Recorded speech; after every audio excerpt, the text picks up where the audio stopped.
respected chief guest, Mrs. R. Sangeeta.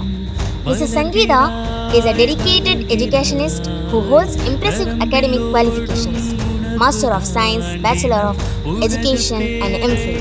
Her strong educational அனைவரையும் நான் எப்படி பார்க்கிறேன் தெரியுமா? வேலு நாச்சியாராகவும் சாவித்திரிபாய் பூலேவாகவும் முத்துலட்சுமி அம்மையாராகவும் பார்க்கிறேன்.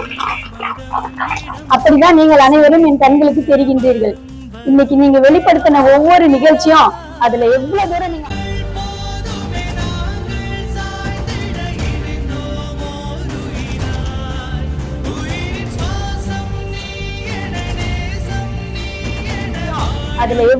நீங்க ஹார்ட் ஒர்க் பண்ணிருக்கீங்கன்றது எனக்கு தெரியுது. நிச்சயமா நீங்க எல்லாம் மிகப்பெரிய ஒரு பெரிய லெவல்ல வருவீங்கன்றது இன்னைக்கு கண்கூட நான் பார்த்துட்டேன். அதுக்கு உறுதுணையா பெண்கள் முன்னேற்றமா இருந்தாலையும் அதுக்கு ஆணா இருந்து உங்க முதல்வர் உறுதுணையா இருக்கிறது மிகப்பெரிய பெருமையா நான் நினைக்கிறேன். நீங்க இன்னும் சிறப்பா முன்னேறதுக்கு ஒரு சில வழிகாட்டுதலை நான் சொல்றேன். இளைய தலைமுறையாகிய நீங்கள் பெற்றோரையும் ஆசிரியரையும் மதித்து நடக்க வேண்டும். அவர்கள் மட்டும்தான் இந்த உலகத்துல நீங்க நல்லா இருக்கணும்னு நினைக்கக்கூடியவங்க. எந்த கஷ்டமும் படக்கூடாது, என் குழந்தை பெரிய லெவலுக்கு வரணும்னு மனதளவுல ஆசைப்படக்கூடிய ஒரே ஜீவன் யாருன்னா பெற்றோர், அடுத்தபடியாக உங்களுடைய ஆசிரியர். நெக்ஸ்ட், ஒழுக்கம் நம்ம வாழ்க்கைக்கு மிக மிக முக்கியமானது. அடுத்தது பணிவு. இந்த ஒழுக்கமும் பணிவு இருந்தா கிடையாது. அதுக்கு ரியல் லைஃப் எக்ஸாம்பிளா உங்க முதல்வரே இங்க அமர்ந்திருக்கிறார் இல்லைங்களா? கண்டிப்பா அவருடைய ஒழுக்கமும் இந்த பணி வந்து அவர் இந்த தூரம் கொண்டு வந்திருக்கு. இன்னும் மேன்மேலும் அவர் உயரத்துக்கு கண்டிப்பா கடவுளுக்கு அவரு ஆசி புரிவாங்கன்னு நான் மனதார வேண்டிக் கொள்கிறேன். எனக்கு பிடித்த சில வரிகளை உங்ககிட்ட ஷேர் பண்றேன். வயிறார சாப்பிட்டு காலார நடந்து மனதார சிரிக்க வேண்டும். வயிறார சாப்பிட்டு என்றால் நாக்கு சுவைக்கான உணவு கிடையாது, பீஸா பர்கர் கிடையாது. உடல் வலுவுக்கான உணவு, சிறுதானியம் முதலிய உணவுகளை எடுத்துக்கொள்ள வேண்டும். அடுத்தது காலார நடத்தல். நம்மளாம் நடக்கிறோமா? இப்ப நடக்கிறதே மறந்து போச்சு. நிறைய பக்கத்துல இருக்கிற கடைக்கு போகணும்னா கூட நம்ம என்ன பண்றோம்? பைக் எடுக்கிறோம் இல்லையா?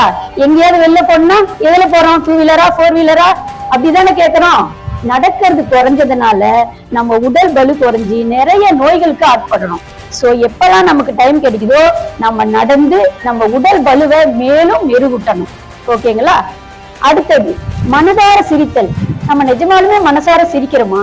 அப்படின்னா என்ன? கள்ளம் கபடமற்ற குழந்தை சிரிப்பு நம்மிடம் இருக்க வேண்டும். குழந்தைக்கு ஏதாவது தெரியுமா? எந்த இதுவே தெரியாது, ஜாலியா சிரிச்சிட்டு இருக்கோம். அது மாதிரியான சிரிப்பை நம்ம சிரிக்க வேண்டும். சும்மா ஃபார்மாலிட்டிக்கு ஃப்ரெண்டு கேட்கறாளேன்னு சிரிக்கிறது, அந்த சிரிப்பே வராத விஷயத்துக்கு சிரிக்கிறது, அது நம்ம மனசுக்கு உற்சாகத்தை கொடுக்காது. மனசார சிரிச்சா நோய் விட்டு போகும். அதுக்குதான் சொல்லுவாங்க, வாய் விட்டு சிரித்தால் நோய் விட்டு போகும்னு. அந்த சிரிப்பை நம்ம கத்துக்கணும். எவ்வளவு கஷ்டம் வந்தாலும் சிரிச்சுன்னு ஜாலியா இருக்கணும். அது உங்க லைஃப இன்னும் மேம்படுத்தும். மாணவ செல்வங்களே, life is a mathematics. Life is a mathematics. Add your joys, subtract your sorrows, and multiply your self-confidence. Divide your inferiority complex. இந்த குடியரசு தினத்தன்று நீங்கள் அனைவரும் ஒரு உறுதிமொழி எடுக்க வேண்டும். என்னவென்றால், நீங்கள் வாழ்க்கையில் முன்னேற இந்த கல்லூரி எப்படி உங்களுக்கு உறுதுணையா இருந்ததோ அதே மாதிரி உங்கள் போன்ற பெண்கள் முன்னேற எதிர்காலத்தில் நீங்கள் அனைவரும் உறுதுணையாக இருக்க வேண்டும். இந்த பொன்னான வாய்ப்பை எனக்கு உங்களுடன் ஷேர் பண்றதுக்கு, உங்கள் முதல்வர் கொடுத்ததுக்கு, என்னுடைய அன்பு மாணவரான உங்க முதல்வர் கொடுத்ததுக்கு நன்றி கூறி விடை பெறுகிறேன்.